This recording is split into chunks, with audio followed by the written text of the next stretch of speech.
Welcome to Booked, the bookstore education podcast brought to you by the American Booksellers Association. This episode is part of our Indies Introduced series, where we spotlight debut authors handpicked by booksellers from around the country. In each episode, a bookseller from the Indies Introduced panel will interview the author of a debut title featured in our program.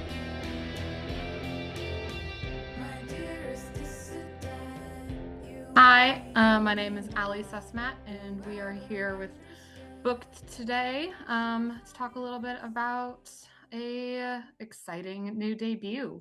Our guest is going to be Ari Koontz. They are a queer non-binary writer and educator with an MFA in creative writing from Northern Michigan University. They're dedicated to telling full-hearted stories of bravery and whimsy in every possible genre, centering the beautiful complexities of queer identity and community, and supporting their local public library. Born and raised Midwestern UU, Ari lives close to where the water meets the woods and loves to take long walks when they should be writing. Just Ask Elsie is their debut novel, and it arrives in bookstores near you on June 16th. Ari, thanks for joining us. Thank you so much for having me. It's a real honor to be here. Yeah, you're reading your book for Indies Introduce was such a delight. Our panel had a blast. Middle grade is one of my favorite genres, and it was my first read of the panel, and it flew to the top of my radar, and the rest of our panel quickly followed suit. Everybody jumped right on. It has all of my favorite things: the voicey narrators, the quirky hijinks, not really hijinks, but political hijinks, I guess is like a good way to put that. And just it was a delight top to bottom that left me feeling really good about the world and about our future. And so thank you so much for writing that. Wow. Well, thank you for those words. That's really just what I hope that all readers will get from it is that sense of joy and hope and positivity. And I had a lot of fun writing it for sure. Yeah. Just as a debut author, tell us a little bit about why you decided this was a story you wanted to write. So this was actually middle grade is also one of my favorite genres, but it was kind of my second genre that I came to as a novelist. I started out adult for a while and was trying to break into publishing. And then I took a bit of a break and thought, I'll try middle grade because that was the age that I remember reading the most and being so thrilled about books. And so I just sort of started experimenting with writing a younger voice and fell in love with kind of the curiosity and the possibility that you find at that age. So that was what really drew me to middle grade as a place in which to write. And for this particular story, it arose out of I think it was during the pandemic. I was getting into the show Sex Education on Netflix, which is a show about some high schoolers who one of them starts their own sex advice sort of business and gets into a lot of hijinks about that. And it's very funny and a little bit cringe, but also very earnest. And I thought there's definitely a place for that kind of book in the middle grade space, especially because there are so few books that are about puberty and also especially books that include queer identities as well. So that's what I really wanted to center here. And it just sort of emerged from that premise and I ran away with it and had a lot of fun. Yeah, and you can definitely hear that passion and that that fun while also being informative that really leaps off the page. I loved sex education, and halfway through the book I was like, oh, this is just sex education, but like middle grade and queerer sex education is also queer, but Yeah. in a way that just felt really authentic and is something that as a queer person, I wish this book existed when I was in junior high. It would have, I think, been my favorite book to read. And it was something that was a little healing to read as an adult. So thank you for that. Mm. Um, on that topic of, puberty and sex education, as we're kind of seeing across the country, public schools have kind of moved away from those um, broader topics or diving deep into those questions. Did you write this, or did you have this thought because you had a very similar experience to Elsie around sex education and puberty and all of those big questions when you were growing up, or is this something where your school's kind of glossed over it? Yeah, so unfortunately, my public school education about puberty and sex was very similar to Elsie's. So we had, I think at the end of fifth grade, there was a video that was about an hour long, and we got split up in, boys and girls go into different rooms, watch this video that is probably an animated little thing about ovaries and periods, and then you just kind of that's it. And I remember there was no follow-up, certainly from the administrators. There was no space to ask. And, I think they encouraged you to go to your parents with those sort of things. And there was definitely a lot of gossip, a lot of whispers about it among the students, but it wasn't necessarily rooted in a lot of clear information that was being given in that setting. Fortunately, similar to Elsie as well, I was able to have access to a really great program through my church, which is the OWL program that Elsie goes to. And that was super inclusive and encouraged us to ask questions and gave us more than just an hour to think about these things. And so I was really lucky that I had that. But I think writing this book, and also as a kid, I think I was also conscious of the fact that nobody or not everybody gets that. And maybe that's not really fair that, only the kids that go to this particular program get to learn about these extra topics. And why can't we talk about it more openly? So a lot of this book came from that idea that, not everyone has access to that education. And so there needs to be supplemental materials for that. I love that. Yeah, I feel that my school education was very similar. Girls went in one room and were given tampons, and boys went into another room and kind of just talked about deodorant, and that was it. And I wish Yeah. that any of this program that your church held, and we're going to talk about that in a second, but I wish that would have been accessible for myself and also for all the kids that I grew up with. And I hope moving forward, more generations get the experience like Elsie's, and that we're some of the last people that have that experience that is negative. But speaking about your church, so Unitarian Universalism is the church that you belong to, correct? Yes, it is. Yeah. And that is kind of a main kickoff of this book is Elsie's experience in that program. And also throughout the book, it makes appearances as she, talks to her friends about this. Why was it important for you to include that in here? As this is a faith many readers probably don't know about. So maybe just talk a little bit about that and how that made its way into this story. Yeah, absolutely. So Unitarian Universalism was very foundational and positive to me growing up, also as an adult, and foundational to this story. And for a little extra context, Unitarians, their kind of main thing is that they have this faith community space where we are all agreeing to be together, not believe together. So there's room for all different spiritualities, interpretations of faith. It's a place where atheists can be in the same room as Buddhists and have deep conversations about life and death and meaning and those sorts of things. So it starts from a very inclusive space, and that includes their sexuality education program, which is not only in fifth grade, but there's also versions of it for high schoolers as well. And so it's our whole lives is what it stands for. And yeah, I think it was really, I wanted to bring that into the story, not only because, that experience that I had reminded me or inspired me to write this story and having that space for Elsie, but also just because Unitarian Universalism is kind of a niche faith that I haven't seen represented in any books or media. And so, part of it is just me wanting to have that representation for myself, for other people like me who can sort of see it and see the little inside jokes and think that that's, a cool step towards getting the word out a little bit more about it. But I also think that in this story and in general, religious communities and faith communities are about so much more than spirituality. They are definitely a foundation for your values, your morals, your beliefs, and who supports you and what you believe is possible. And that goes into identities and your body and how you grow into yourself.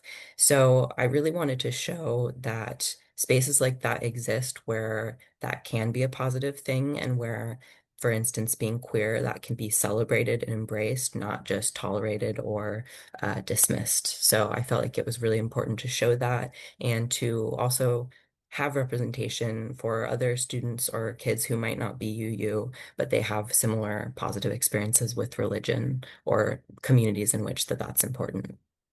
Yeah, I really felt that it was a needed and welcome change to the conversation around religion and faith. As somebody who really loves diving into religion and spiritual conversations, I think that it was one of the main representations that I've seen that really stuck out to me in reading and really filled a hole, I think, in especially middle grade that has been severely lacking. Talking a little bit about the story and the characters, I mean, Elsie, as she is our main hero, is wonderful. She is brave. She is spunky. She is uh, charismatic. She is so everything I want to be when I grow up. She's like my genuine hero. Me too. Um, I love her. I love her so much.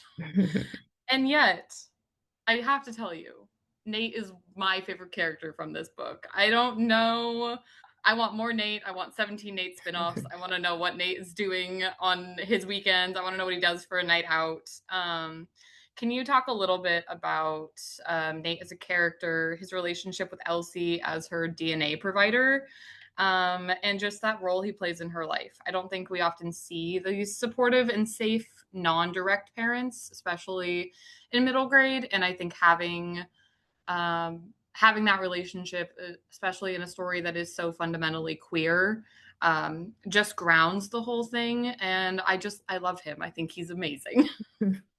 I love that you said that because Nate is also my favorite. Don't tell the other characters, but I love him. And I think part of it is, he's kind of the cool uncle that I wish I had growing up. I have cool uncles, but I didn't grow up with them super close by. So a little bit of wish fulfillment. But yeah, I love Nate. And I think it is very foundational to the story that it's queer in all of these different facets. And I think that it was really important for me to represent diverse family structures in this world and in all my books as well. I think that, being queer doesn't start and end with coming out, and there are queer families, there are queer family structures that look all different ways.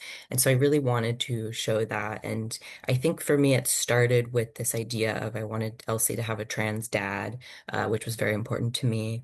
And then that became a question of, okay, what does it look like? How was Elsie conceived? And, this is a book about puberty and the birds and the bees in some ways, so we should probably know that and explore that. So yes, Nate is her DNA provider, biological father, but he doesn't play a fatherly role, but he's sort of a third parent who's around and supportive as an adult who can be there for things that she's maybe too embarrassed to tell her parents or doesn't want them to judge her for. So yeah, I think that that's something that is so important for kids to have, and that I hope a lot of kids are able to have that safe adult where they can go to them with questions and feel like this isn't something that's necessarily going to get back to mom and dad, or that I'm going to be punished for it, or they're going to look at me a different way. Just have someone who is unconditionally supportive and non-judgmental, and especially at a time where your body is changing and your feelings are changing, and being able to have someone safe that you can go to about those things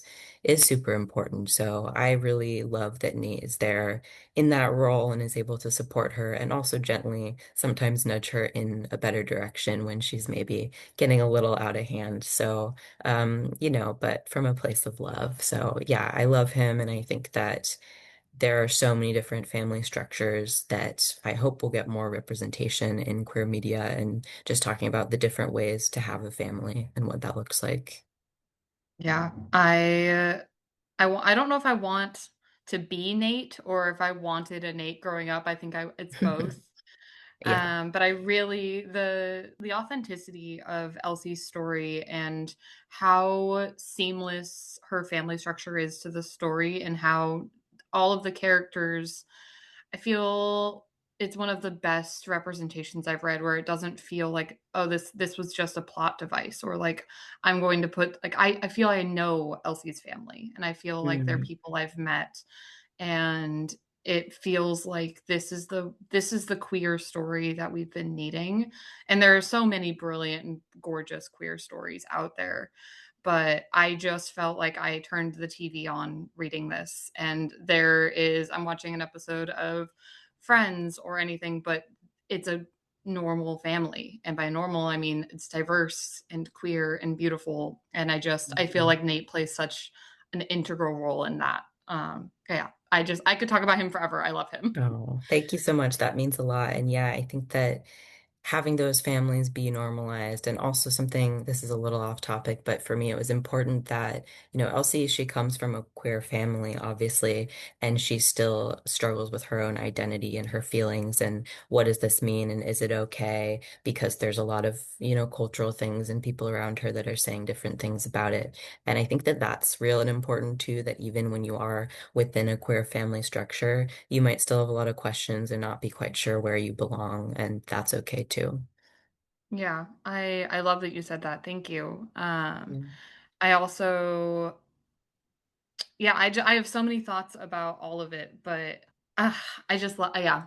I love the way you wrote this family, and I love the way that the kids in school don't view Elsie's family really any differently than anybody else's. It's never, like, really discussed or brought up, and I think that's something that, the panel we on for Indies Introduced, we all talked about. It just felt really organic, and I just wanted to echo that. Speaking about the characters in general, are there any characteristics, that mirror your middle school experience for Elsie or for any of the other kids? They're just so voicey. That's another thing the panel talked a lot about, is that this is a very authentic middle grade voice. It doesn't read tween, it doesn't read too young. It doesn't read like an adult has put themselves in the mind of an 11-year-old. This is just a very voicey 11-year-old narrator. And were there any characteristics of your own life that you pulled from for that? Or are you just like really tapped in to the mind of 11-year-old? That's a great question. Sometimes I wonder this myself because I think I'm one of the writers where I feel like a lot of my characters kind of just arrive to me and they have a voice and I'm like, okay, we're buckled in, we're going with it. But I think weirdly, Elsie is sort of the inverse of how I was at that age, or maybe how I wish to be, because, she is very cool and funny and outspoken and a little messy. She makes mistakes, but she's able to work through it and talk to other people about what she's going through. And I was very much more the quiet kid who had a lot going on internally, but wasn't really able to go out there and be as cool or as funny as I thought other people were. So I think some of it's kind of like what I wished that I could be as a kid, but also just, yeah, trying to put myself back into that mindset of what was it like to feel these feelings and be at that age and how I felt at the time, very grown up, and things were serious, and so I never want to talk down to my audience because I think kids are really smart and they've got a lot to say and they've got a really interesting perspectives on the world. And it also goes back to how curious they are, which is something that I love about this age and writing middle grade in general, the idea that the world is still pretty expansive and they haven't necessarily been told as much as when you get older, like what they can and can't do. And so I really, really try to embody that curiosity, that expansiveness in my characters.